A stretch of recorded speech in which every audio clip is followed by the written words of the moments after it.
We are very able within 20 minutes to feel a different condition of the mind. Just do this breathing. First, take a cold shower. And a cold shower does wonders, miracles. So you talk about cold being your only master, your only teacher. Why is cold so healing? Cold is because it shuts up. It's not complicated. You just have to adapt.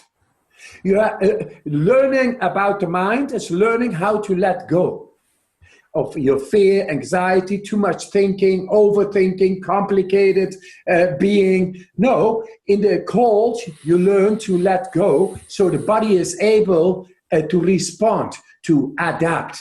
And then you get into the adaptive mode of the immune system. You get into the adaptive power of the body, and you learn about it. And with that, because when you go into the cold and you learn to do that on a regular basis, then the neurology changes and you get neurological pathways to the adaptive power of your own body, the way nature equipped you with. Very logical. And then bacteria and a virus and anxiety, mood regulation, all those things, Chase, they happen naturally. Yeah. Because that's the way we are built. We are built to be not in anxiety because we have to judge and to be alert. We have a system for that inside.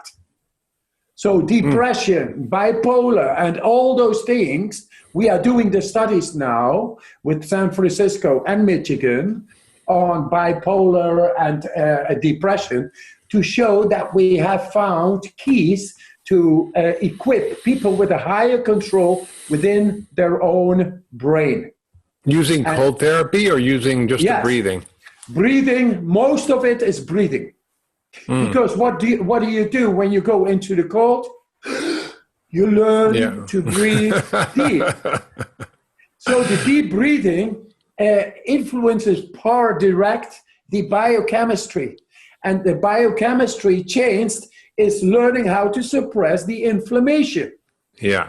And then it doesn't go through the blood-brain barrier or the brain-blood barrier and affecting and deregulating the hormonal homeostasis over there, called depression or feeling bad or feeling confused or anxiety or anything like that. We have a natural ability to rebalance our biochemistry through breathing within 10 minutes. So what happens when we're exposed to cold, like to really cold conditions? What are the benefits? Why should we be even thinking about it? Because most people like, last thing I want to do is jump in an ice cold bath or be in ice water. I say always gradual cold exposure. Gradual. First, take a cold shower. And a cold shower does wonders, miracles. Our biggest enemy within our Western society, the killer number one is cardiovascular related diseases. And anything that has got to do with the quality of life is a bad blood flow. Too much stress inside because the condition of the millions of little muscles in our 100,000 of kilometers, like 70,000 miles of vascular channels and capillaries, they contain all these little muscles. When they are stimulated through cold showers, they help the blood flow go through. Then the heart rate goes down 20 to 30 beats a minute, 24 hours a day. That means stress is out and the blood flow is guaranteed going better to all cells. So oxygen, nutrients, vitamins get better into the cells. You get more energy. You get more energy and less stress. That's what the body wants. That's the natural state of our body, to have sufficient energy for anything. Because that's the influencing into the mitochondria, the energy factories, through aerobic dissimulation. Oxygen getting in because the blood flow is being helped through the stimulation of those millions of little muscles. And a cold shower a day keeps the doctor away. In this case, the doctor is arrived. Okay, so how long do you have to stay in the cold shower? It begins with 30 seconds. You got to take the shower anyway to cleanse yourself and to be clean. And so at the end, just put the cold on. Yes, 30 seconds. And naturally, you will feel a boost. Naturally, you will feel the effect of the stimulation on the millions of little muscles inside the interior of you. This is the greatest vascular fitness exercise ever, a cold shower. And 30 seconds, then it goes very fast. Because the condition of the vascular system, it goes very fast to its natural state, which should be much better than the way we are because of our destimulative behavior. Wearing clothes over our biggest organ all the time. Yeah. That is for the body, it's not logic. So a cold shower a day is the best exercise to train all these little muscles. Then you get a lot more energy. You feel a boost of energy, because it gets better into the cells. And then it produces more molecules, more energy, ATP. It's all logic. Yes. And then naturally people are very fast able to prolong inside the cold shower, go for 45 seconds to 1 minute. So when it arrives at 3 minutes, then you got so much more outcome in energy in the day than the investment is by far. It's nothing. And you know what? A cold shower is addictive. Yeah. Well, I like the cold bath. So I do the steam, and then I jump in just the cold water in the bathtub, and I lay there for a bunch of minutes, and it's incredible. You literally feel your whole system come back online, your brain come back online, your energy increase. It's pretty amazing. So you created this Wim Hof Method, Activate Your Full Human Potential. The book is incredible. I encourage everybody to get a copy. It's really not just about a simple technique to jump in cold water. It's really about reclaiming your health, your life, your happiness, your control over everything. I mean, it's not just a little technique to get in cold water. Instead of the side effect of doing that is your life, right? So you've learned how to control your breathing, your heart rate, your circulation, to withstand really extreme temperatures, to actually be injected with like infectious agents that would kill people and subdue them with your immune system under your conscious control. And you've developed this into a teachable method that everybody can learn. So it's not, oh, here's this cool guy who can do these party tricks. It's like, this is a gift you're giving to the world. It's sort of, it seems like a little bit of a shortcut than living in a cave and meditating for 9 years and sort of cheating, but it really isn't. And you've really developed these 3 simple pillars: cold exposure, conscious breathing, and the power of your mind. So can you talk about the method and how it works and what we should be doing? First of all, in the new book of Scott Carney, he is an investigative journalist, and he wrote that book, What Doesn't Kill You. Right. Which has been sold in 34 languages all over the world, very successful, New York Times bestseller, blah, blah, the whole thing. And he was to debunk me 6 years ago. In Good luck with that. He is an anthropologist and an investigative journalist. He was paid to debunk me. And then 2 days later, he was standing in the snow, barefoot, doing he's standing, like a clown. He was standing in the snow. He was making himself ridiculous almost. No, he saw there that it is real. It is real. And in his new book, he tells, and he was investigating a lot of doctors, and one of them is a psychiatrist doctor who's into brain scans and all. And he tells, that's Professor Music. And Professor Music states, Wim Hof has found the secret of placebo. What we see as mind power, but we don't know where it is, placebo. Yeah. Now it is a tool. It's an entity. And we are able to connect with our will, with that power of the mind, and to intensify even the placebo effect. and to make it even stronger. That So is the even power for of the people mind. even for people whose minds aren't disciplined or trained, you're saying this is possible. Yes, absolutely, because they are born with it. Only if you are schooled all the time, saying, hey, that you are not Mark Hyman, but that you are Peter Franklin, then at a certain moment you become Peter Franklin. Because Mark Hyman is not accepted, it's not the way, you cannot do this, you are crazy if you're a Mark Hyman, and all those things, you know. We have been schooled that we are not able to tap in at will with our mind into our bodies and to deal with stress. And that's the way we are taught. Yes. And now I teach the people within 1 weekend. Within 1 weekend, I teach them to change the paradigm. Man, you can do whatever you want, but you are built to be able at will, to control yourself so much better inside your own body. And it's only logic. It's only logic that our will, which is already inside of our body, that is able to control systems in our body to push buttons whenever is necessary.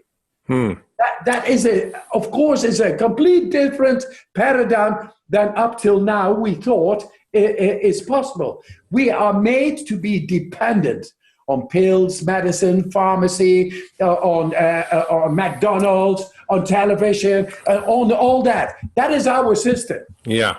And that system it has to change.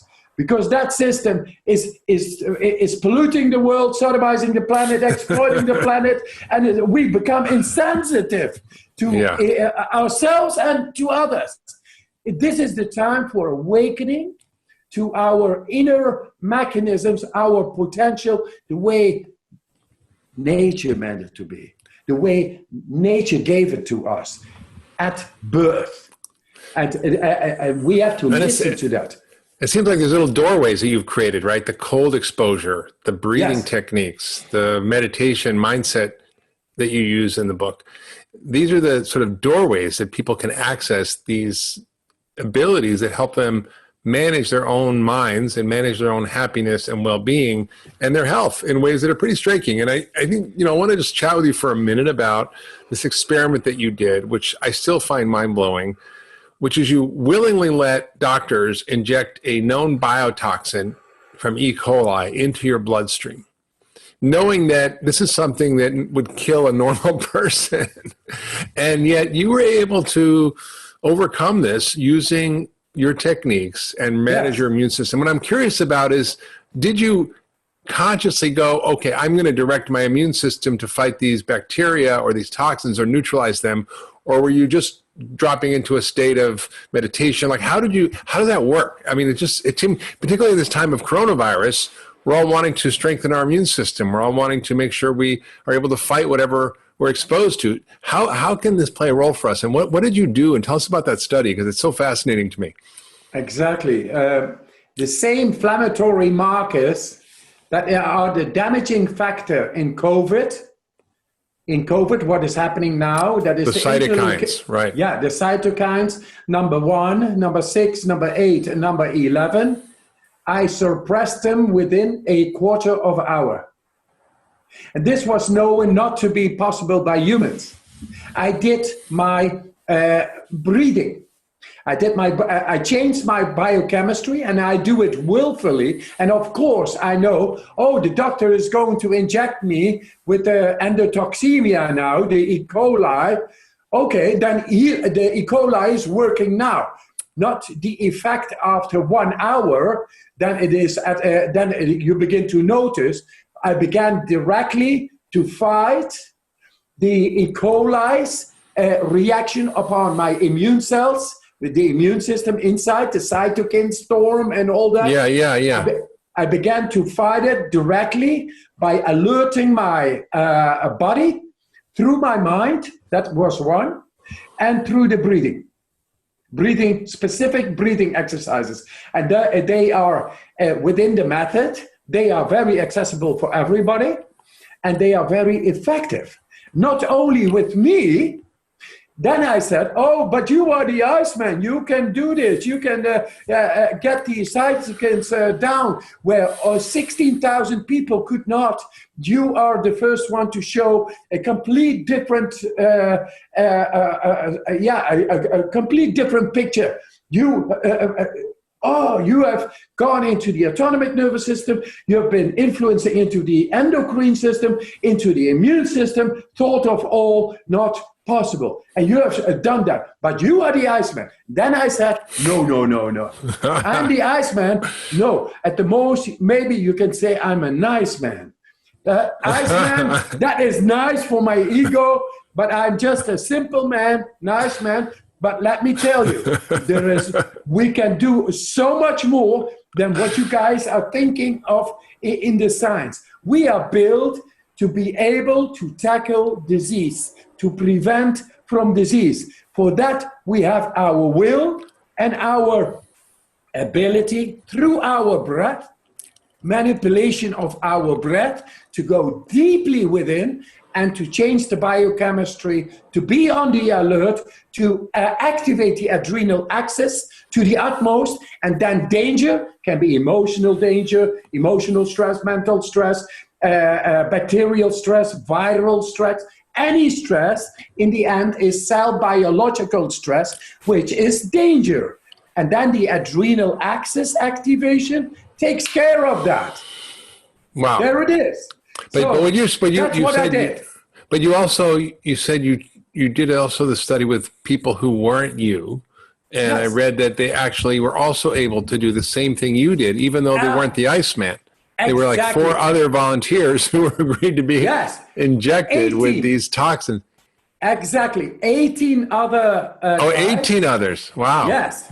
And 12 randomly chosen of those 18, after 4 days of training, were exposed to the E. coli bacteria as well. And they all showed 100% being able to control and suppress the cytokine storm, the inflammation. They all felt good. They made jokes. They said they didn't injected us with E. coli, but with sugar water.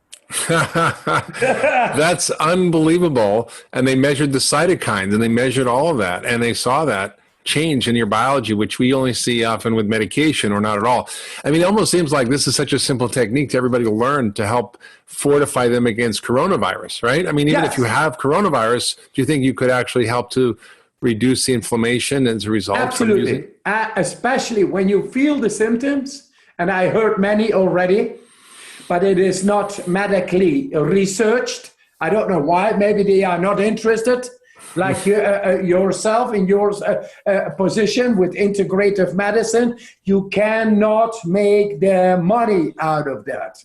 So, but it doesn't matter. Let's go past and let's get back to the facts. The fact is that the cytokines, the interleukin number 1, number 6, number 8, and 11 are the damaging factors of the COVID. And we showed in 2014 in a comparative study in groups, we showed to suppress it within a quarter of an hour. When you feel symptoms of COVID, then get into the breathing and you will be effectively able to suppress the cytokines. Share with us what a technique of breathing that you teach is. You just lie on the sofa or in bed. And then relax. And a relaxed body is able to store up oxygen in the tissue. So relax. There's nothing going on. Nice. Then you take a full breath in from the belly, chest, and you let it go. And once again. And once again. We did it 30 times. Fully in. Letting go. Fully in. Letting go. Keep on going. I explain what is happening. Yeah. We are blowing off the carbon dioxide body becomes very alkaline, more than normal. And that is a sign within the brain, too alkaline, adrenal axis activation. And then the adrenaline pumps in, it peaks, and anything that should not be in the inside of the body is going to be eliminated, suppressed. And what is it in COVID? Cytokines. So if you activate the adrenal axis through doing this 30 times, then we go after 30 times, because the oxygen trigger, the trigger to breathe, is carbon dioxide, but it's blowing off. Body is very alkaline. Your biochemistry is great. It's great. And you just exhale, you hold after the exhale. So only a residual amount of air is left in the lungs. And you stay in that condition. And then easily you are able to go 1 minute, 1.5 minutes, maybe 2 minutes if you have done well the 30 deep breaths. 2 minutes with a residual amount of air in your lungs for 2 minutes without breathing. And that, what happens, of course, the brainstem, the primitive oxygen parameters, they say, there is no oxygen. And they shoot into the adrenaline. It's all reactive. So the brainstem, the reactive part of our brain, is just, the buttons are pushed. And then the adrenaline shoots out, epinephrine shoots out over all the body. And this is very good to detoxify. So people with a hangover, if they do this 20 minutes, they detoxify. They can go for a drink again. So the idea is you do 30 breaths, then you hold your breath for a minute or two, and then you do it again. After the exhalation, and then at the end, when you feel the urge of breathing again, you take them fully in, you hold for 15 seconds. Fully in, hold, and squeeze a little bit to your head, because it's nice. You bring in cerebrospinal fluid to the head. Then it gets into the brainstem and into the limbic system, into the midbrain, where we normally don't have so much blood flow, because we always think is where the blood flow goes. Now we push it from the inside the deepest part of the brain. And then suddenly it begins to become neurally alive. And then we are able to connect at will, because that's neurology. So we are, and then we get a sense of control over our mood. That is mood, absolute mood regulation. In case of people with depression, mostly it's caused by inflammation and stress and emotional deprivation. All that creates a biological or a biochemical deficit. And through doing this, you feel you're filling up the tank. And you feel that you are in control. And nobody wants to feel bad, then they feel good again. That's incredible. So basically the technique is 30 breaths, hold for a minute or two, take a breath, hold for 15 seconds, and then repeat? Yes, repeat. And you will find out that every time it goes and easier and longer. So do this for 20 minutes a day is what you're saying. That's it. That's what we do right now in San Francisco, big study on the DNA with this method, with this breathing. And it's amazing. The results are amazing on the DNA. So let's see, 2 or 3 minute cold shower and 20 minutes of breathing, and you can give up all your winter clothes. Yep, you can hit the road at any time without car.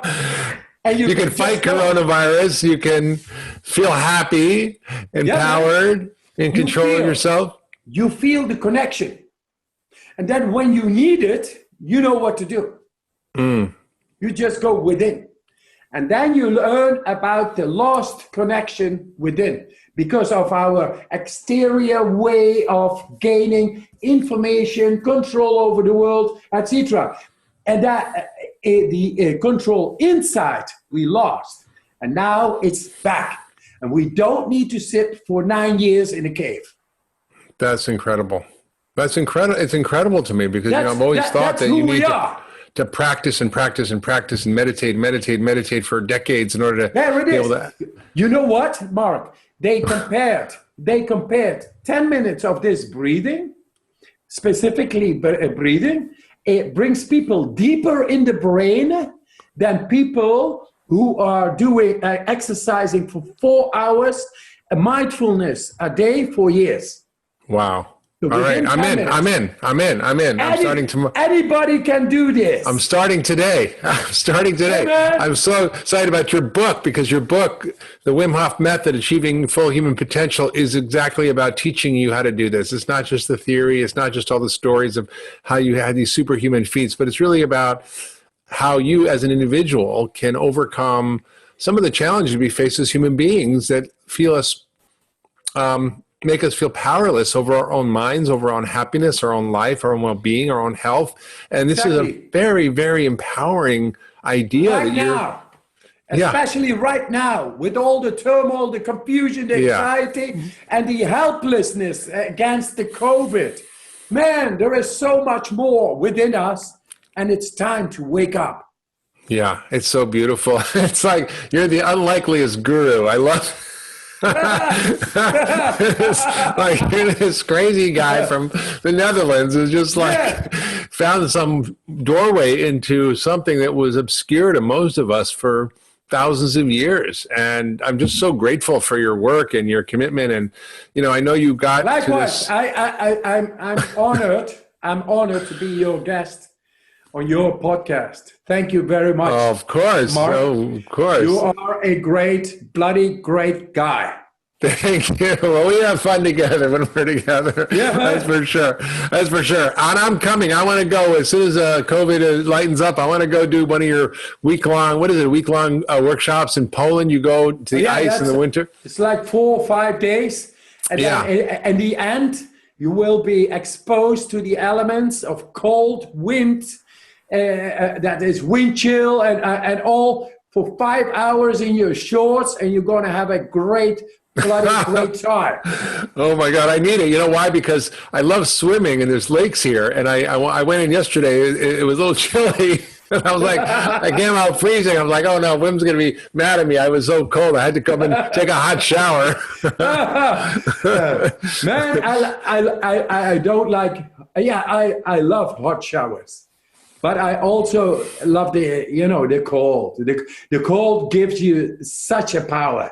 And if you do the cold on a regular basis, like daily, you become, when you get older, and so many people get older and get so many inflammation and deterioration of their condition, and this, you will never get sick no more.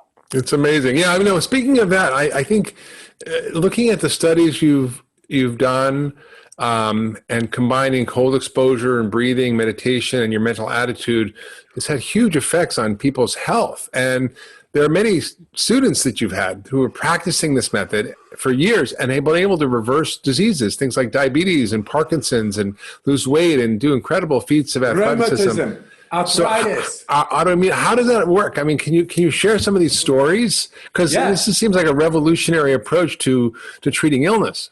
Yes. Autoimmune diseases is inflammation, based on inflammation, cytokine storms, a overreactive immune system, and we had no control over it. So when you begin to do this, you learn to tap into the adaptive immune system. You learn to go into the innate immune system, both. And suddenly your rheumatism, arthritis, psoriasis, a disease of Crohn's, Parkinson's, all these things begin to become within your control. You sense it, you feel it. You don't need to know what is all happening. You simply sense that you are in control over the inflammatory markers. The inflammation doesn't happen anymore. How is that possible? Now, that is what is happening. And that it needs to be researched. I'm into the research right now with the Radboud University here on rheumatism, on arthritis, because we have hundreds of people with arthritis and it's gone. They control it. It's incredible. Without medicine, without pills, they just control it. They got there, and the doctors say, spontaneous remission. No, man, look into the healing power we are born with. Well, I'm very close to the rheumatology department at Cleveland Clinic, and the doctors there are very interested and open to these ideas. It'd be amazing to do a study. I love that. Yes, please. Let's go. Let's go. Because autoimmune disease affects 80 million people, more than diabetes, more than heart disease, more than cancer together. And the treatments we have are only somewhat effective and often have a lot of side effects and costs. So I think it's a really important idea. I love this idea. So we're gonna figure this out. Now, one of the other things is really relevant. Mark, this is very important. I know. Studies, non-speculative, evidence-based trials is what we need to show. I agree. Because 80 million people relieving of their suffering by autonomy within themselves, that is love. Yeah. All right. You just said it. It's love. That is exactly what this is all about. You're so full of love. You're so giving. You're so on a mission to teach people how to be happy and be empowered. Yes. And, right now is one of the most challenging times in a long time in human history. And we're all facing the threat of economic loss, the disruption of our social fabric, the incredible fear of disease, the depression and loss of autonomy. I mean, there's so many things that are taking us down. And I know this is a very tough time for a lot of people. And what you're saying is that a lot of this is in our minds. I mean, there are realities externally that are real. And yes, there's loss and there's all sorts of things. But how we handle that is up to us. And using these methods and this power of learning how to regulate your own biology and your own health, that actually you can relieve things like depression and anxiety. And talk about how that works, because we sort of hinted at it, but I think it's worth spending a minute talking about how these techniques, the Wim Hof Method that you describe in your book, Achieving Your Full Human Potential, which everybody should get, and I'm excited to have my copy and go through it and practice it, is how can we use this method to help us with this difficult time, and how does it work to relieve depression and anxiety? Exactly. Depression is directly related to a deregulated biochemistry, inflammation, a deregulated immune system caused by oxidative stress. Could be stress from mental stress, emotional stress, bacterial, viral, doesn't matter. It's all cell biological stress. Are we able to have cell biological stress influenced positively by us at will? Yes, we have. And before you go on, I just want to make a point. For those listening, depression, from the traditional scientific perspective now, we understand is a disease of inflammation in the brain. So if you're depressed, your brain's on fire. And that's why what Wim is talking about is so important. So continue. I just wanted to make that point. Yes. So that is deregulating the hormonal balance of dopamine, serotonin in the brain because of the inflammation. The question is, and inflammation is the cause and effect of actually any disease. But let's get back. Are we able to bring down inflammatory markers or inflammation? And I say yes, within a quarter of an hour.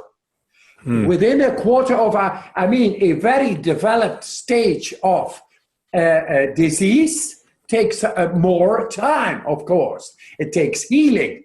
It takes energy. It takes plasticity and all. We are all able to influence therein vigorously if we just take up the techniques well. I've seen so many people with so many diseases thought of incurable without the aid of pills and medicines. And now these people took on these natural ways and they cure. They get a sense of control within their own bodies. And then it all starts. But for prevention, I tell you, and depression, which is inflammation, we are very able within 20 minutes to feel a different human condition of the mind within 20 minutes. Just do this breathing and then find out and feel, because feeling in the end is the real understanding. The first one I think is really important, love. Yeah. Right? So the research on this is super clear. Regularly doing things that you love makes you more resilient to stress.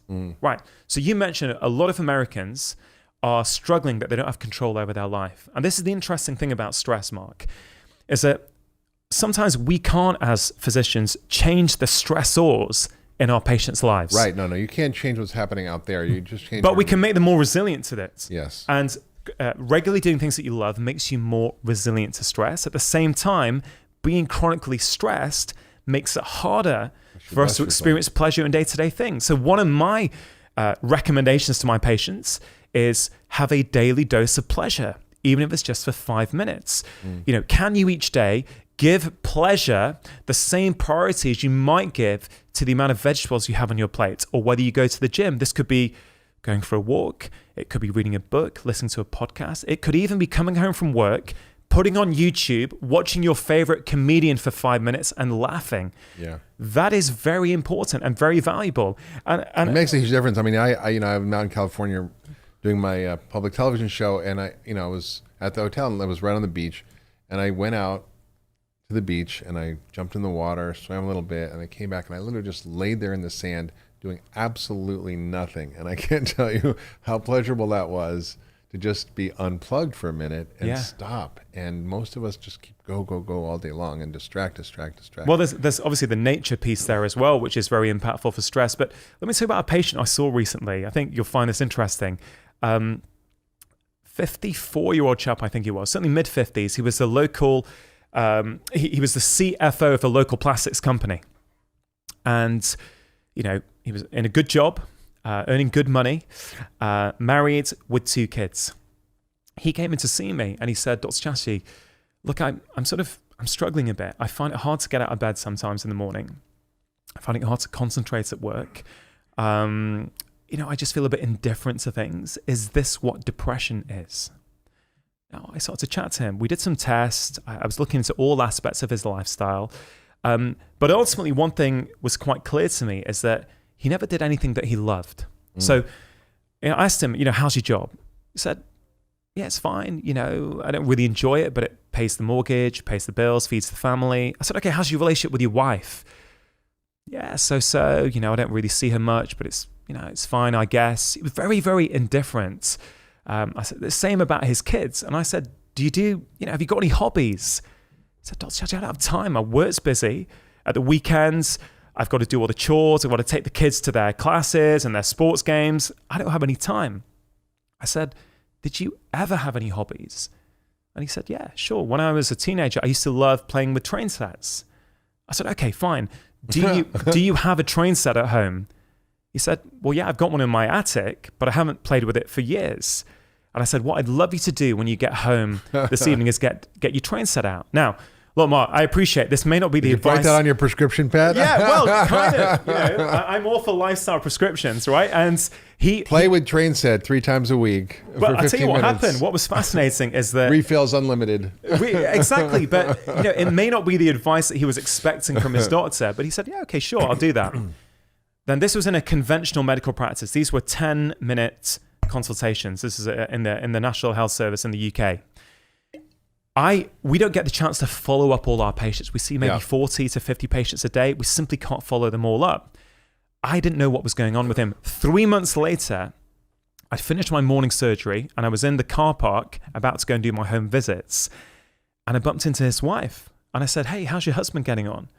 She said, Dr. Chatterjee, I cannot believe the difference. I feel like I've got the guy I married back again.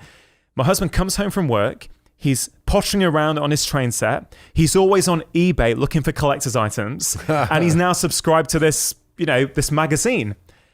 I thought, okay, that's incredible. I still hadn't seen him. 3 months after that, he comes in for a well-man check to my office. And he comes in with this with his blood tests. I'm about to go through them with him. And I said, hey, how are you doing? Dr. Chatterjee, I feel incredible. I've got energy. My mood is good and I feel motivated. I said, how's your marriage?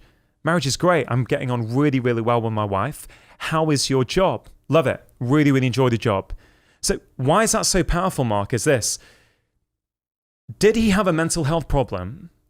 He had a train set deficiency. Yeah. Or did he have a deficiency of passion in his life? And when he corrected that passion deficiency, it's true. Everything else starts to come back online. So I want to expand the conversation about stress to go, yeah, sure, breathing, nature, meditation, exercise, these things are fantastic. And of course, I talk about them and I go into the science and the practical implications for people. But what about something about passion, doing things that you love? Yeah. It's just as important. It's true. You know, I often talk about what are the ingredients for health, and one of them is meaning and purpose.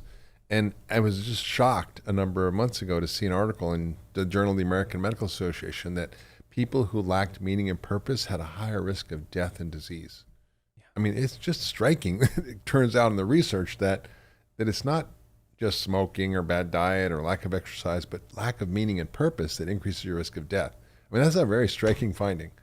Yeah, it's amazing. And obviously the way we look at health, we're looking at all of these multiple inputs that play a role in someone's health. And of course, I'm just as passionate about food, physical activity, sleep, all these things that are critical. But we've also got to think about those social pieces, our community, the relationships we've got.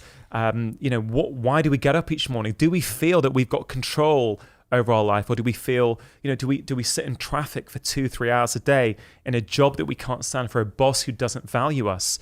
The reality is, if that is the case, we've got to have to think about with our patients how we tackle that. Of course, not all our patients can leave that job, right? So I'm passionate, and I've used these tips that the book is full of so many tips, so people can literally choose the ones that are relevant for their life. But I have worked in deprived areas in the UK for many years. And these tips also work for people in deprived areas on low incomes, because the common criticism of wellness is that it's just for the wealthy, elite, it's for the middle classes. Yeah. And I'm passionate to say, no, it is applicable to everyone. You give people these tools of nature, of passion, of a quick 5-minute workout. Even if you're living in a lifestyle that you don't enjoy, that there are lots of stresses in your life, you can help process that stress. Yeah, you really can, and it can make a huge difference. And one of the things that people don't realize is they think stress is subjective, but it's subjective, right? It's the perception of how something impacts us. It's our beliefs about something, right? So I think if that's true, then how do we sort of create a different mindset so that when something happens, it's not stressful. I was talking to my wife this morning, and, she's putting on a comedy show called The Consciousness Show. And she had some issue with the tickets, and she was getting stressed about it because she thought the one that were on the waiting list were actually given tickets, and she was kind of freaking out. And I'm like, that is not really a big stressor. I mean, it's your belief about it. It's not a big deal. Like, there are things to really be worried about. And I think for most of us, we get caught in this vicious cycle of stress and worry about things that are not really worth worrying about. And I think it's our beliefs about it that make it seem so. And I think there are real things to worry about. If you have income issues, if you have, real trauma in your family, there are real things that are going on that are stressful. Like my dad died last summer, and that was very stressful for me. But I think there are ways of looking at changing our mindset. So can you talk about how that works? Yeah, well, I think there's a couple of things to say there. I think when it comes to stresses, I think we need to think about what we can control and what we can't control. Yeah. Many of us, I have for years spent time and energy worrying about things I have no control over. And that's something that I've changed a lot in my life. I've really had to work hard on that. And once you get into that mindset, it's amazing how your stress levels just come down, because so many of those things, like traffic, I can't do anything about traffic. I just don't let it worry me anymore. You don't get road rage, Dr. Chatterjee? Hey, I if I'm honest, 7-8 years ago, when I was a carer for my dad, when I was working a busy job, when my kids were very young and wasn't sleeping very much, you know what? If I was driving to work and someone would come in front of me or cut me up, I'd probably get quite agitated, if I'm honest. But now I just don't. I'm like, they're probably having a bad day if they're sort of screaming at me from the window, and I'm just a lot more chilled and relaxed. I mean, you give your power over to other people if you let them affect you that way. Yeah, for sure. But it's something we have to work on. And I think the reason why many of us struggle with this is because of time. Now, I'll explain what I mean by that. I think one of the biggest stressors in the modern world today, in the 21st century, is our lack of downtime. So the modern world has stolen downtime from us. It's gradually been eroded out of our lives. I'll give you an example. We're here in Santa Monica, right, in California. I bet 10 years ago, if we were here and we went into a local cafe to buy a coffee, I bet people would be standing in line, they'd be looking around, they might bump into a friend, they might be looking at all the sweet treats, and they might be thinking, which one am I going to have? They'd be daydreaming a little bit. Now, if you go to any cafe, what's everyone doing? They're on their phone, computer. Yeah. And look, to be clear, I'm not criticizing. I will do that as well a lot of the time, okay? But my point is... just lack of time. You know, it was fascinating. I just went to give a talk at the CIA, the Central Intelligence Agency. Wow. And it's a highly secure building in Langley, and there's no technology allowed. So you can't bring in a phone, computer, nothing. Not even a Fitbit. And what was striking to me is that everybody was present. I gave a lecture to 300 people and nobody was on their phone. I was in a room giving a talk to 30 or 40 doctors and health professionals. Nobody was on their phone, and everybody was focused and paying attention. It was the most remarkable thing. It was like going back in a time machine. But only a time machine of 15 years. Yeah. That's how quickly things are. 10 years. 2009. Yeah, and I don't think we've realized how toxic that is. Because you may say, well, why does that matter? You know, what's the problem that we're using this downtime to get ahead? You know, we're sending an email, we're quickly updating our Instagram. Well, I'll tell you the problem with that. There's many problems with that, but we used to think that our brain went to sleep when we switched off, right? When we stopped focusing on a task in front of us, our brain went to sleep. Neuroscience shows us that's not the case. When we stop focusing on a task in front of us, there's a part of the brain called the default mode network, or the DMN, that goes into overdrive. Now, what does that part of the brain do? Well, there's many things, but two things I think listeners will find really interesting is that part of the brain helps us solve problems and helps us be more creative. So this is why so many of us get our best ideas when we're out for a walk, out for a run, or we're in the shower. I don't know if it's just me or you. I get my best ideas when I'm in the shower. Totally. When I go for a run or a bike ride and I can just wander off in my And this is head. because, Mark, our brain is trying to solve problems for us if we give it the downtime to do that. Yeah. And I think showers are one of the few places still where our phones haven't, I don't know about you, I certainly don't take my phone into the shower with me. I'm sure that will change very soon. Well, yeah, now the new phones, they go down to 4 meters underwater. So. Yeah, I mean, this is why I'm a huge fan of swimming, actually, because I think swimming is, again, one of those sports now where you can still do without technology. You know, even in the gym now, people are posting selfies of them doing their workout, updating their feed, and the DMN is a really important part of our brain. And I go into a lot of companies now to talk to them about employee well-being. And one of my top tips for them is take a tech-free lunch break. Digital detox. Even if it's just for 15 minutes, take a tech-free lunch break. And last year, actually, it was earlier this year, I made an ITV documentary on stress. And we got to take 3 or 4 people, we got to measure their stress levels minute to minute throughout the day for 3 days. And one chap in particular, he was a manager of his local company. He took his job seriously. He wanted to lead by example, but he was complaining of stress. He was complaining that he was drinking too much alcohol. His relationship with his wife was under strain. And he was always tired. Now, we measured his stress levels. It was HRV, heart rate variability. And we could see that actually on his work day, his stress levels would climb throughout the morning. At lunchtime, he would work through his lunch and they'd keep climbing. And all afternoon as well, they were just constantly elevated. He would go home late. He would drink alcohol to unwind. He wouldn't be present with his wife. Yep. That would cause issues. He wouldn't sleep well. And the cycle would continue. All I changed with him, Mark, was I said, okay, look, I want you to take a 15-minute break at lunchtime. I want you to leave your phone in your drawer and go outside for a walk. He was very lucky he had a river nearby. And we can maybe touch on why nature's so important. So all he did was for 15 minutes at lunchtime, he went for a walk in nature without his phone. Now, when we remeasured his data, objectively, his stress levels were right down. But subjectively, what did he say? He said, Dr. Chatterjee, I feel like a different person. Yeah. I'm more creative in the afternoon. I enjoy my job more. I'm leaving early now rather than late. It's not just on time. I'm leaving early.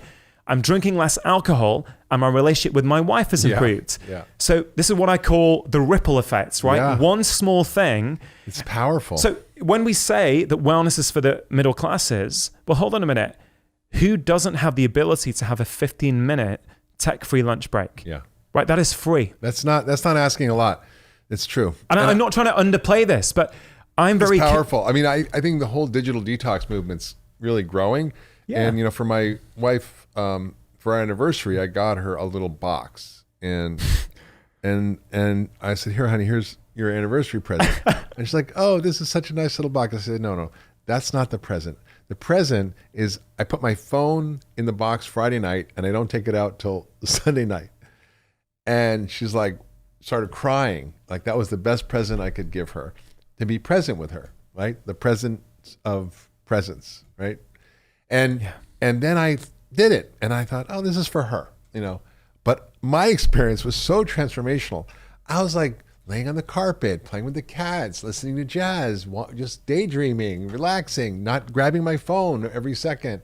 And it was the most wonderful experience for me that I love it. And it's like a regular habit now. It's so we leave important. our phones at home. We go for dinner. We don't. On Sunday mornings, my wife and I will go out with our kids, and we'll both leave our phone at home.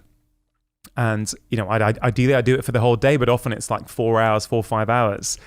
And what's incredible is that you come home, and I feel like I've been on holiday. Yeah. Like we don't realize how much this constantly checking our phones is draining us. Yeah. And I got called out by this by my daughter. This was a few years ago. I was playing with her in our living room, and I can't remember what was going on, but you know, I kept nipping out into the kitchen to keep checking my phone. And she said to me, "Daddy, you're not really here, are you?" And that really, really struck me. I mean, kids really can teach us how to be present and live in the moment. And I thought, wow, she's right. I'm not really here, because yes, I'm in the room playing with her, but my mind is actually not quite there. It's thinking about what's going on my phone. And that really changed my behavior. That'll get you. That did get you. That got me big time. Right from the mouth of babes, right? Yeah, but I think it's a very powerful lesson for all of us. And I think people need strategies, because these things are designed to be addictive. So, you know, I will not charge my phone in my bedroom anymore. If I bring that phone into my bedroom, right, I can't resist it. I simply cannot resist. It's too addictive, so I charge it in my kitchen. Yeah. And so I say to people, you need to try and create a bit of tech-free time in your day. Sure, lunch break is a great time to do it, but if you can, have some time, ideally a golden hour in the morning and a golden hour before going to bed. If a golden hour is too much, start with 5 minutes in the morning, 5 minutes before you go to bed. Well, if you can't figure out how to do it for 5 minutes, there's definitely a bigger problem in your life. Yeah, there is. But, you know, and also when people are commuting, right? That's a time when often people are on the train, on a bus. You know, what you want to do then is, instead of trying to catch up on those emails, use that as a way of unwinding. You know, listen to some music. Do 10 minutes on your meditation app, like Calm or Headspace. Listen to an inspiring podcast that feels good, like my one or your one or anyone that they like, right? Use that time. Really value your mental space. What information are you feeding it? If you watch the news and you're putting toxic information right into your brain the whole time, that is going to impact the way you feel, your stress levels. I said, take the news app off your phone. In fact, another tip I say to people, and this is probably one of the most impactful things, notifications, take them off your phone. And how did I guess? Hey, it's one of the most it's one of the most powerful things. But Mark, I would challenge anybody listening to this podcast for 7 days to switch off their notifications, which simply means, you know, if someone likes your Instagram post, you're not going to get a notification. If you have a new email, you're not going to get a notification, etc., etc. Try it for 7 days. If you don't feel better, fine, go back to it. And then people are on their phone so much they don't realize there's a new screen app where you can look on your iPhone and see how many times you picked up your phone. And I was sitting next to this friend of mine. We were at a lecture, and she was picking up her phone, doing Instagram, whatever. And I'm like, give me your phone. And I grabbed her phone and I'm like, showed her, like, she picked up her phone 1,000 times in a day. And I'm like, that is a lot of time picking up your phone. So let's talk about some of the strategies that you put in the book. You talk about the importance of a morning routine, because yes, we know the harm of stress, and we can go into that more, but I think people get it. What are the 3 M's you talk about that you can practice every morning to start your day and actually kind of get ahead of the stress? Yeah, so I call these the 3 M's of a morning routine. The first M is mindfulness, the second M is movement, and the third M is mindset. So I say, look, I'm a huge fan of morning routines because they give you a period of calm in the morning that's just going to make you a bit more resilient to cope with those stresses that will come up in your day. It's not if they're going to come up, they will come up. But I think the 3 M's provides a very valuable structure to help you think about what are you going to put into your morning routine. And it works if you have an hour in the morning, it works beautifully well. If you only have 5 minutes, like some of my patients, it can still work really well. So the first M, mindfulness, can be meditation, it can be breathing, it can be a practice of mindfulness. Whatever you want can go under that umbrella of mindfulness. I personally, currently I'm doing the Calm Meditation app. So first thing when I get up in the morning, I'm plugging into the Calm Meditation app. I put my phone on airplane mode so I can't see any of the incoming noise that might be on there. And I do 10 or 15 minutes meditation. Some days, Mark, I hit the zone and I feel really, really calm. Other days, I just go through my to-do list. But what I've learned to do is not beat myself up about it on those days where I'm going through my to-do list. I'm accepting that, hey, you know what, my mind's a little bit busy today. That's okay. Whereas even 18 months ago, I would get slightly frustrated. Oh, I can't switch my mind off. I can't clear my mind. So I think that's a great practice for people to do. Then I move on to movement. Again, movement can be anything depending on what you like. I do a lot of hip stretches, maybe some yoga moves, maybe some workouts on a step, maybe some press-ups, whatever I feel like for 5 or 10 minutes. That is all I do. And then I'll move on to mindset. So mindset can be anything to put you in a positive frame of mind. So it could be reading a book that you find very uplifting for a few minutes with a cup of tea in the morning. It could be doing affirmations. And actually, like many people listening, I've got young kids, right? So my daughter, who's currently 6, has a 6th sense when daddy is up, right? So I try and get up before them and get my morning routine done, but she can sense when I'm downstairs doing it. And often she'll creep down in. Often it's in my second M, in my movement, which is fine because she just does the movement with me. But if she's there with me for the third M, which is mindset, I'll do affirmations with her. So we'll sit there together. I'll hold her hand. She'll hold my hand. And we will say for about 2 minutes, I'm happy, I'm calm, I'm stress-free. I'm happy, I'm calm, I'm stress-free. And we'll just repeat that for 2 minutes. And at the end of those 2 minutes, she's got the most beautiful smile on her face. I feel totally relaxed and calm. And that calm continues throughout the day. Yeah. That's the beauty of it. It's not just in the moment. I'm more resilient to the stressors in my life. Now, for people who are thinking, I don't have time for that, because I've got a lot of patients who are single mums, who might be working 2 jobs. Yep. I managed to persuade them to give it a go even for 5 minutes. And one of my patients simply does this. She does her morning routine with those 3 M's in just 5 minutes. She gets up and for 1 minute, she will do deep breathing. She does a breath that I taught her called the 3-4-5 breath, when you breathe in for 3, hold for 4, and breathe out for 5. Okay, she does that for 1 minute. Then she does 2 minutes of some yoga moves that she learned on YouTube. Right? So this is super accessible. She didn't have to go to a class, even though I recommend yoga classes. She learned some moves on YouTube, which she likes. And then for the final 2 minutes, she's got about 3 or 4 books that make her feel good. And she literally, for 2 minutes, she reads 3 or 4 pages from that book. And she has reported back that actually that has really, really helped her. In fact, she thinks it's helped her eczema get better, which is remarkable because there are many things that can cause eczema. Eczema, we know, ultimately is a slight dysfunction of the immune system. Stress impacts the immune system. Of course. So for her, doing that morning routine, she feels is helping her with her skin. For somebody else, it may not do that, right? Yeah. But I just want to really get across how powerful these small intentional moments of calm are. So again, I hope people listening think, maybe I'll try that 3 M morning routine for about 7 days or so and see how you feel. Yeah, no, it's so powerful. It's just building the structure of that into your day. And I think, when I do it, it makes a huge difference. And like yesterday, I was preparing for my show, and I'm like, oh, I got 300 emails, I got this to do and that to do, and I'm like, no, I'm just gonna stop. I'm gonna do a little meditation in the morning. I went to work out a little bit. I went to the beach and just sat on the beach, went in the ocean for a little bit, and my mind was clear. I felt calm. It was and it set me up for an amazing day, which, often don't give myself that. I mean, I usually meditate in the morning for 20 minutes and will exercise when I can. Can I ask you a question, Mark? Yeah. Do you ever feel, how important meditation is for you in the morning, but do you, like many of us, sometimes feel, I'm too busy today. I don't have that 20 minutes. I just want to get ahead with my emails. And if you do that, I think it would be interesting for people to hear that, do you fall prey to the same pressures that we fall prey to? Absolutely. I've got the stuff I got to prepare for. I don't have time. I've got to finish this. I got to do that. And but I'll usually fit it in somewhere else. Yeah. And I think, it's probably a false notion. It's probably not even true that if I did it, I'd feel better. And when I do it, especially when I do it regularly, like twice a day, I don't feel stressed about anything. Like, I'm resilient, I'm calm, I'm more productive, I'm more focused. And it's like, well, how do you have that much time every day to meditate? Well, turns out I don't have the time not to, because of the impact it has on the quality of my life, the quality of my happiness, the quality of my experience, the quality of my relationships, and my overall well-being and my productivity. So I think I've learned that it's something that's essential, and it's not just an add-on. It's as important as eating well and exercising. Yeah.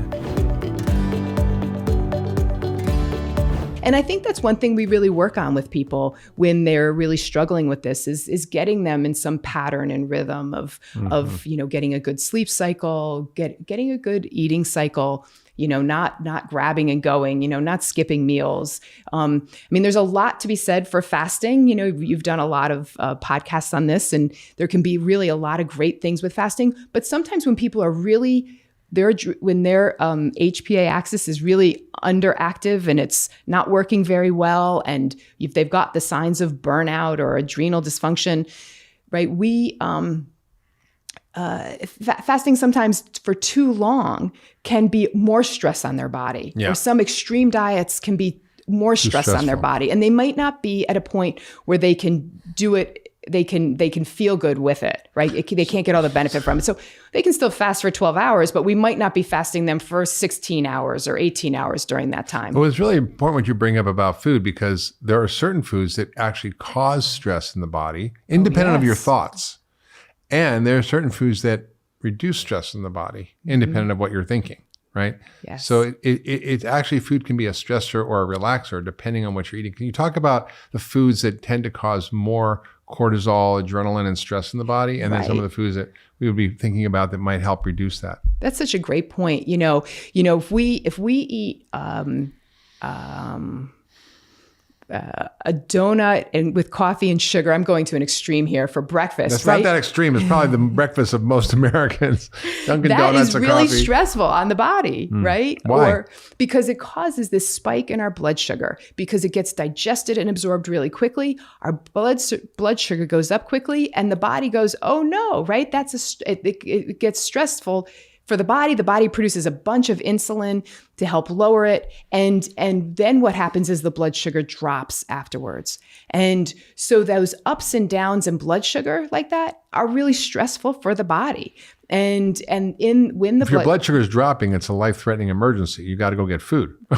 Right. So those, if you're eating a lot of foods that cause your blood sugar to go up and then drop, with those easily to digest and absorb, you have a can of soda. Those things really are stressful for the body. They create this stress. They create the cortisol response. It's one of the reasons we get a lot of weight gain around the belly when we eat those kind of foods, because they are stressful for the body. And so instead, we want to be really balancing our blood sugar. And before you get into how to fix it, I just want to point out this study that was just so mind-blowing when I read it years ago by a friend of ours, Dr. David Ludwig from Harvard. And he took kids that were overweight and fed them 3 different breakfasts, right? Yep. Oatmeal, steel-cut oats, and an omelet. Same calories, okay? Same calories, but different carbohydrate, protein, different fat. what he found was that the kids who had the regular oatmeal, like the quickly absorbed oatmeal, we think oatmeal is healthy, right? It's not like they're having a donut. Right. Their insulin went up, obviously their blood sugar went up, but their cortisol went up, their adrenaline went up. Yep. So the body perceived it as a stress. Yes. Whereas the kids who ate the omelet didn't happen. Yes. And then the kids who ate the oatmeal were hungrier, wanted more food. So we know that starch and sugar create a biological stress response in the body. And that's bad. In addition to the fact that the sugar causes a problem, your brain chemistry and your neurotransmitters are talking to your fat cells. And they're telling them when they're under stress to store more fat. So literally stress makes you gain weight independent of what you're eating. So it's fascinating when you look at weight and other issues. It's so connected. It's so connected. It's fascinating. So so really balancing blood sugar is so powerful. It's, people, sometimes we say these things again and again, like, balance your blood sugar, have a good source of protein, healthy fat and fiber at each meal. And sometimes we say it so much that I wonder people just, it's the same thing. They're just saying eat healthy. But it's really critical to have a good source of protein, healthy fat, and great source of fiber at every meal, because it is not allowing for that stress response to happen in the body. It's nourishing the body, and that's exactly what the body needs. So yeah, and so I think using food and having the right quality fats, low glycemic diet, lots of fiber, phytochemicals, these are all messenger molecules that help reduce the stress in the body. Yes. So, so we always start with food first, and this is a great place to start in this area, really working to balance the blood sugar, preventing those spikes in blood sugar, preventing that stress. Yeah. We often work to pull people off of caffeine for a period of time. If they're in that state where they're really anxious, they don't need the caffeine. If they're in that state where they're burnt out and exhausted, they might feel like they need the caffeine, but that's actually, a little bit of a stress for their body. And so when the adrenal glands or the whole HPA axis isn't able to handle that stress at this point in time, you don't want to add to it. So we often will pull people away from caffeine, or really lower their levels, or keep it to a little bit of green tea and just not excessive amounts. How about alcohol? Is that going to relax you? Or is it going to cause a problem? It's really, with alcohol, it's all about moderation, right? It's really all about moderation. We know that too much alcohol is going to wake us up in the middle of the night. We know that when it wears off, it's alcohol is a depressant. When it wears off, we get that rebound stimulating effect. We really need to be working on sleep during this period of time, well, all the time. But we need to get good restful sleep. So we just have to watch the amount. That's really, really important. And so for some of our patients, we take them off of most of the alcohol for a period of time. And, it also wears down your B vitamins. And B vitamins are really important for when you drink, you deplete your B vitamins. That's what you're saying. Yeah. And B vitamins are critical for the functioning of our adrenal glands. So things that you might have been, people will say to me, well, I've always had 2 cups of coffee in the morning and it's been fine. Why can't I have 2 cups of coffee now in the morning? And when you get to that exhausted, burnt out stage, that's just too much for your body at this period of time. We just have to be a little more gentle. Yeah, I think that's absolutely right. And I also think what you said before, I want to come back to, because it's such an important point. We jump right over it. You said something that I think is worth underscoring, which is that infections or any physical illness can cause a stress response. Yes. So let's say you have Lyme disease, or you have a virus or whatever, independent of your thoughts or feelings or perceptions, it can cause a stress. And there are certain foods that drive inflammation that cause a physiologic stress response. So anything in the body that causes inflammation, either your thoughts, which can cause inflammation, or gluten or dairy or food sensitivities or sugar, all these can cause a stress response. So sometimes getting rid of not just the junk food, obviously, the sugar, but actually potential food sensitivities or gluten, dairy can be enormously effective. And with the point about the infections, I think that's something that we see a lot of people who've become debilitated over time from dealing with whether it was Lyme or Epstein-Barr virus or, some other chronic infection. And they're just really having a hard time rebounding from it. And it's important for us to support the adrenal glands during that time, because that's a really important part of healing. Because over time, if we were to do their saliva test, we often see it being very on the lower side, and that's an area that we have to support.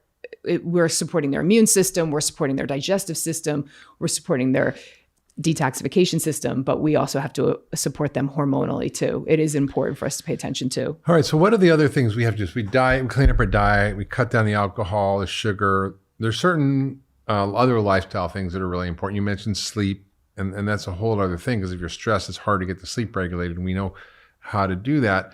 But there's some other things that are really important. What are the favorite techniques or tools for discharging stress? Because my view is that we can't eliminate stress from our lives. Right.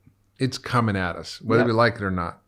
But can we do a Tai Chi move on it and actually not have it really overtake us? And how do we discharge that stress? Tai Chi is a great way to do it, actually. All right, Tai Chi, okay. What else? Right? Mindfulness activities, right? Meditation and yoga, and just throughout all of those practices, we get to recognize how crazy our mind is and how much it can be, You calling me crazy? thinking the wrong Probably things right. that are making us really exhausted and wiped out. And so, that's where the power of mindfulness and meditation is because it helps us really stop and identify these things that are taking us down the wrong path. Absolutely. So this simple, like I have so much stress in my life over the years, and I've really learned techniques that I can use to change my physiological state, right? So I use like yoga nidra. So I put on like headphones and lay down and have a guided relaxation for 20 minutes. I'll do meditation twice a day. I'll do yoga. I'll take a steam or a sauna and an ice bath. That literally changes all your hormones and adrenaline. I will get a massage sometimes. Yeah. Oh, I love that. And exercise. Body work. I love body work. It works very well for me. Acupuncture, hands-on body work, neuromuscular therapy. Yeah. Getting out in nature. Yeah. Yeah. Nature. Right. And so all these things, taking a walk and exercise particularly is important. Because when I think about exercise, I'm like, what? Well, we never really exercised when we were hunter-gatherers. We'd run from a tiger, and we do normal physical work. But when you look at this book written by Robert Sapolsky, it's called Why Zebras Don't Get Ulcers, which is this whole research that he's done. He's a neurobiologist from Stanford. He's a crazy guy. But anyway, he studied the stress response. In his book, Why Zebras Don't Get Ulcers, he talks about the fact that they literally will run like crazy from the tiger or the lion or whatever, and then one of them gets killed, and they all just go back to eating the grass, right? And they have this massive discharge of the stress response through exercise, and then they just can go relax while their whatever cousin is getting eaten and it doesn't bother them anymore. So, but we just have this chronic state of stress and we don't discharge it. Yeah. So I know for me, exercise, I can be really stressed and I can go for a run or I can go bike ride and I come back and I just feel like I've literally burned off all the adrenaline. Yeah. And I think other things that are really great for this from a lifestyle perspective are journaling, writing down your thoughts and your concerns and your worries. The gratitude journal, really shifting our thought process. Sometimes we can shift our thought process on our own. Sometimes we need a little support to do that, whether it's a health coach or a counselor or, because we've got to work to change some of how we're viewing the world around us is really important. That is true. I think that's a very important point, Liz, because many of us have a habit of listening to our lower selves and not our higher selves. And you all know what I'm talking about. and so sometimes you just got to shut that lower self voice up and listen to that higher self that knows better. Yeah.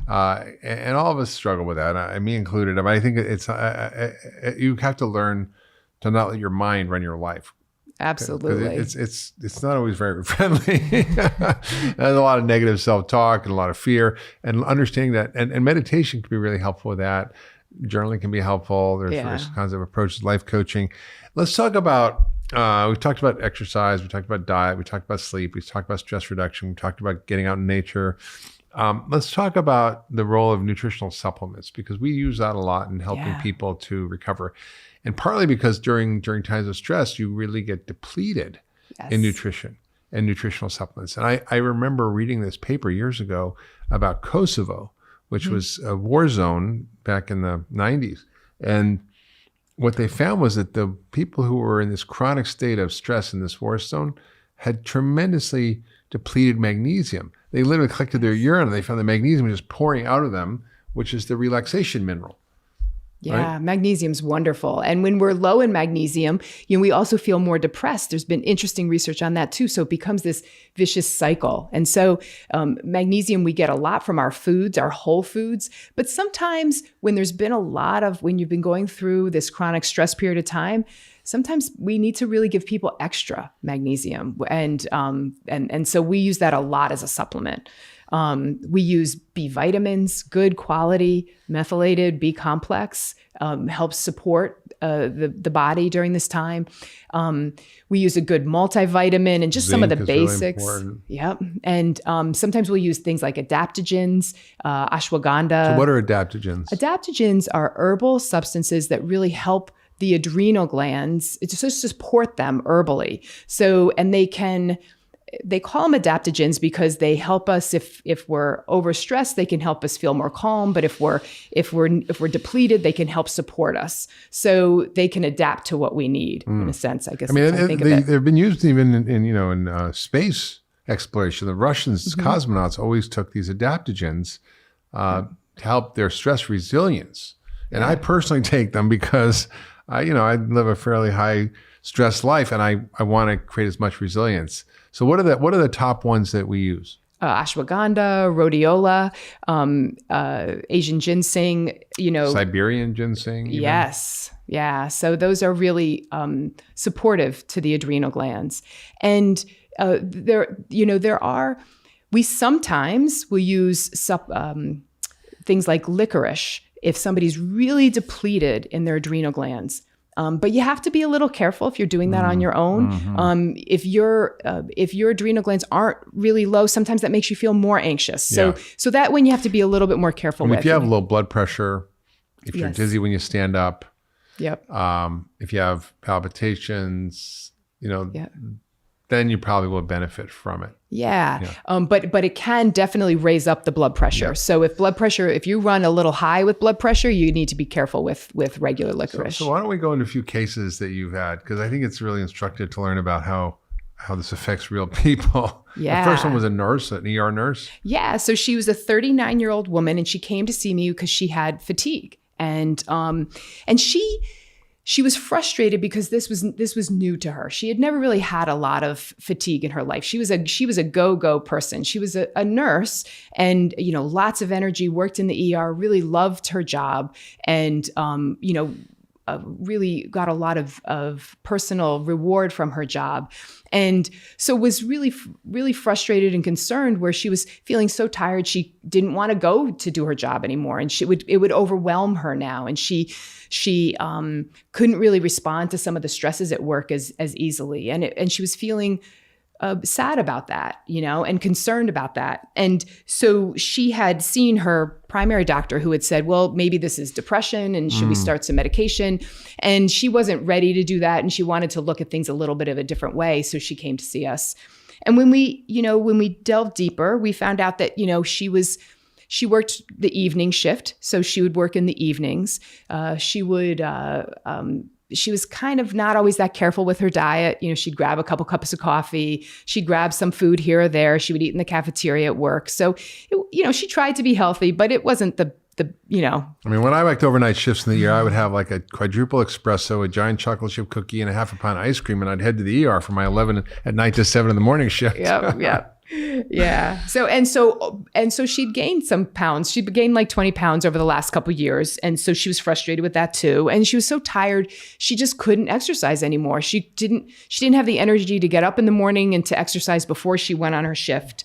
And then when she came home from work, she was more, she had a hard time calming down after the shift and getting a good night's sleep. And so she was having a hard time getting to sleep at night. She was feeling that wired feeling at night when she needed to go to sleep.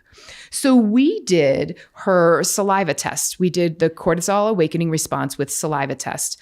And what we saw is that the morning that cortisol awakening was low, she wasn't able to mount that cortisol response in the morning. She was burnt out. She was burnt out. Exactly. She was burnt out. And it was a little bit high in the evening. So, we talked a lot about, it can build up with people. They kind of have been just living their regular life and making it through and feeling fine. And then it sort of just adds up over time, especially having a stressful job like that and not being able to, or not taking the time to take care of herself every day and calm down. So we really focused a lot on her lifestyle. We worked she ended up shifting and starting to work more during the days. She was able to do that because she had been there long enough. So she was able to shift her time. She started getting up in the morning and doing some calming exercises, some meditation first thing in the morning. She started to pack her own food and bring her own food to work. And we worked to clean up her diet, take away some of the caffeine for a period of time, really worked to balance her blood sugar, make sure she was getting that protein, healthy fat and fiber at every meal, really some of the basics there. We also gave her a little bit of the an herbal support that had some licorice and ashwagandha first thing in the morning, just to help give her the energy for the day, and a good B complex, and really focused on her getting outside, and getting some sunshine in the morning and getting her exercise in. And we started sort of gentle with her exercise because she hadn't been doing very much and she was tired. But over time, she was able to kick up the intensity and start to do more intense exercise. I think that's an important point you bring up, because a lot of people have adrenal exhaustion. They don't tolerate intense exercise. They just can't. Because when you're exercising, it's like you've got to mount the stress response. It's very difficult for them. And I had a terrible flashback when you were talking about her, because I worked in Idaho in this small town and worked as a family doctor, probably 80 hours a week, delivering babies on top of my regular schedule, often up all night, ran the ER as well. We had to rotate through a night or two a week. So we were like on these 24-hour shifts, and I had babies on top of that. And after like almost 4 years, I decided to stop working there, and I took like a few months off, and I was ready to go visit my friend and drive in my car with my family to go from like Idaho to California. And I literally, when I finished work, I literally could not pick myself up off the floor. Yeah. I was so exhausted in such a deep and profound way. It took me like 3 months to recover. Yep. And I didn't have chronic fatigue or anything back then, but I was just so burnt out. And I thought, I'm a doctor, and that stands for medical deity, and sleep is an option. And I would just literally go for days with very little sleep. I mean, I was the same way. I feel like I've learned the most about this whole HPA axis on myself. Yeah. Because I've been burnt out a bunch of times. And the biggest one was after I went through all my cancer treatment and I had my 2 kids. I finished all the treatment, and then I had my 2 kids, and it was kind of like at the end of that whole process where I had gone through all the treatment when I was 30, and then actually had 2 children, which is exhausting for the body. And then I was the same way. I was just burnt out. And, there's nobody, especially when people go to the doctor, there's often not a lot that happens conventionally. We're just not training our physicians sometimes, I think, to recognize that. And so we often go to the depression place first, right? Or the medication place first, where it's just, we really need to have that time of self-care and shifting our mind process and everything. So the first case was sort of like in a way, a physiological problem. It was her schedule, it was her rhythm of her life, and it was some of her bad habits. But the next case is a woman who really suffered from psychological trauma. Yeah. And we know that adverse childhood experiences, we call ACEs, are highly linked to this chronic stress or PTSD, which is sort of an extreme version of it. And that, sometimes it's very difficult for people to get out of that state of alarm or hypervigilance that comes from being in an unsafe or unstable environment they grew up in, whether it's an alcoholic or abusive parent or financial insecurity, or worse, people grew up in war zones. And so we don't really do a good job with helping people with that in medicine. So tell us about this young woman who really suffered in this way, and how you helped her to reset not only her biology, but her mind. Yeah, I mean, so she was 28 when she came to see me, and the reason she came in was her digestion. I mean, she was frustrated with her irritable bowel, right? So she had a lot of digestive issues, bloating, cramping, diarrhea, and she was anxious. And as we delved into things, I mean, we did, of course, clean up her diet and help her with some digestive issues. But really, as we delved into things, we realized and we learned that this was more her hormone balance in her body and that HPA axis. She had an abusive. Her father was an alcoholic, and her mom, just living with her father being an alcoholic, right? Her husband being an alcoholic, had a lot of stress in her life. And so she often overreacted with her kids, which we see, right? And she was, just not to blame her, but she often overreacted. And we know that that impacts, we know that how the mom reacts impacts the kids and the offspring, even when they're a fetus, but definitely when they're young too. And when they're, when the mom overreacts, then the kids learn to overreact in that same way. And so, and of course, the stress and trauma with her dad. And, she was very successful. She had a good job, and but sort of she was just feeling anxious all the time, and that anxiety was kind of going into her diet, this diarrhea that she had, this urgency that she had, and she knew she was anxious and she knew she needed to calm down her body. But when she did some breath work or meditation, she couldn't shut down her mind. Yeah. And so it just wasn't, she would say, I just can't do it. We get that all the time with our patients, right? They say, oh, I can't shut down my mind. Meditation doesn't work for me. So, that was, when she came in, we did the saliva test. Yeah. And what we saw is her levels were high. So she was still in that just high cortisol through the day.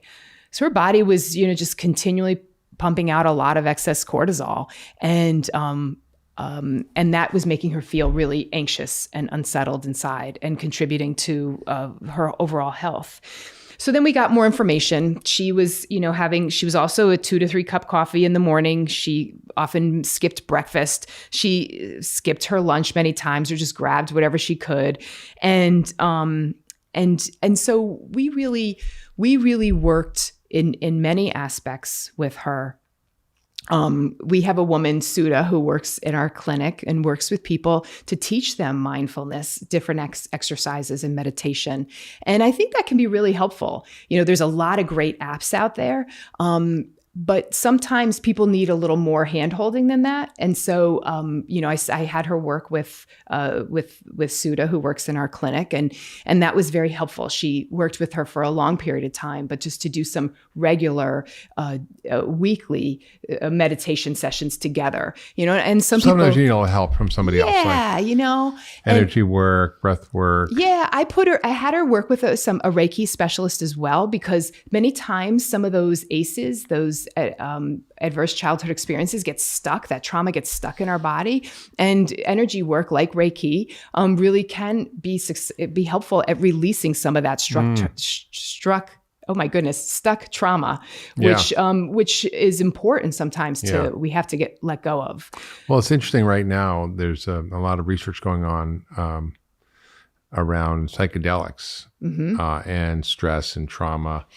And in fact, just a couple of days ago, published in JAMA, the Journal of the American Medical Association, Psychiatry, I think there was a study on psilocybin, which is mushrooms, they call magic mushrooms, that was 4 times as effective as antidepressants. Right. And it's used for PTSD, for war veterans, for people who have cancer, and it's not legal yet. There are a lot of research trials going on, so sometimes people can get enrolled. I think Oregon just legalized it for therapy, which is amazing. Interesting. There are states which have decriminalized it as well. So it's really, I think, going to be an emerging therapy that often works really well to help break down that sense of fear and separateness that makes us stay in this chronic state of trauma. So, we're learning a lot about how to deal with trauma, and there's so many different techniques. And I think what you underscored was that often the doorway into healing from chronic stress is through your body, not just your mind, through your diet, exercise, circadian rhythms, the right supplements, various kinds of stress reduction techniques, meditation, yoga, Reiki, whatever, maybe even some of these newer therapies that are being used out there, like psychedelic assisted therapy. And I think that we're sort of on the verge of, I think, a real breakthrough in understanding how to help people with this, because it is so rampant. And I think now, given the phase of the world and COVID and the economy and politics and yada, yada, yada, it's like enough already. And I think all of us feel it. Yeah. And I think it's really important for us to learn how to manage our stress response. And I often say, we think the opposite of stress is relaxation. Mm-hmm. But I think for most people, relaxation is like, I'm going to sit and have a beer and watch football or watch my sitcom. That's not relaxation. We're talking about an active process of relaxation. Yeah. So it's actually active, right? And it can be meditation or yoga or other things. And I think these are really things that people can access that are available to us, that are mostly free. Yep. And for people who are really struggling, there are sometimes a need for more advanced therapies. And in functional medicine, we do the cortisol testing, we do all these other therapies. We can address the underlying physiological causes of stress, whether heavy metals or an infection or allergies. And also, I think we understand that sometimes people need some adrenal support. And for very few patients over my career, I've used very, very low dose hydrocortisone, mm-hmm. which is a treatment that's not normally used in traditional medicine, but can really help rescue people from this complete state of crash until we sort of build them up. So I think there's just a lot of options for people, and I encourage people to check it out. Come to the Ultra Wellness Center. We're seeing patients virtually now. Go to ultrawellnesscenter.com. Liz, you've been doing this forever, and so have I. And I think, it's really gratifying to see these patients. Once you give them the guardrails and teach them how their bodies work, that they can learn how to do this. And for me, if I didn't have these tools, I'd be a mess right now, because I've had so much stress in my life, and I've learned how to actually discharge the stress so I can actually function and have a good life. Hey YouTube, if you like this video, you're gonna love the next one. Click on it to check it out today. Step number one is you get rid of the term mental illness and you call these things what they really are: brain health issues that steal your mind. Yeah. Get your brain right and your mind will follow. Yeah. So the end of mental illness really